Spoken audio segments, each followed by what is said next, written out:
Noch ein bisschen weiter unten hört man das Rauschen vom Fluss. Das ist ihnen vorher gar nicht aufgefallen.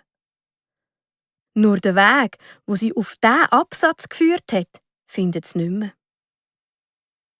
«Wir müssen die Hause anrufen und sagen, dass wir uns verirrt haben», meint Lina. Sie nimmt das Telefon vor. Der Bildschirm zeigt nur eine rote Batterie. Sie hat vergessen, das Telefon aufzuladen. Und die Taschenlampe hat allen Strom verbraucht. Aber der Sophie, ihr Telefon hat noch Strom. Aber nein, es zeigt keinen Empfang an. «Ja, wir sind wahrscheinlich in einem Funkloch», meint sie traurig.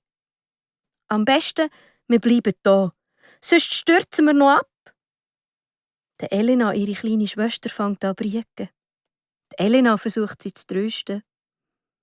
«Wir müssen warten, bis es hell wird. Dann finden wir den Weg bestimmt», sagt Lina. Sie setzt sich auf eine Wurzel. «Wenn wenigstens der Mond scheinen würde.» Aber die Wolken verdecken den Mond. «Schaut, ich habe noch etwas zum Knabbern», sagt Elena. Sie holt einen Schokoriegel vor und teilt ihn in 4 Stück. Es gibt nicht viel, aber immerhin etwas. Es wird langsam kalt.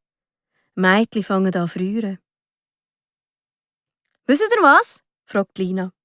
«Wir stehen einfach ganz nahe zusammen. So können wir uns wärmen und... warte mal.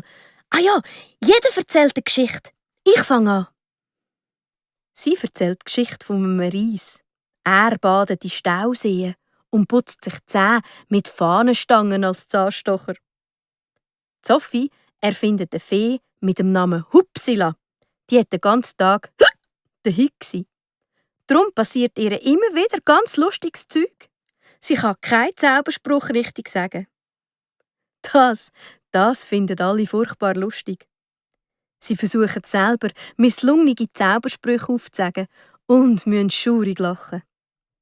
Elena erzählt dann noch eine Geschichte von einem Pony. Eins, wo aus dem Stall ausreisst, aber nach vielen Abenteuern dann endlich wieder heimfindet. Nach dieser Geschichte ist ihnen gar nicht mehr nach Erzählen zumut. Es kommt Wind auf. Sie alle spüren ihn nicht, aber es rauscht in den Kronen der Bäume.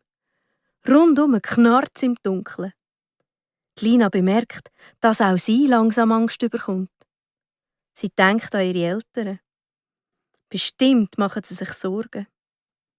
Fast hat Lina angefangen zu brieken, aber im letzten Moment nimmt sie sich ganz fest zusammen. Brieken würde nichts nützen.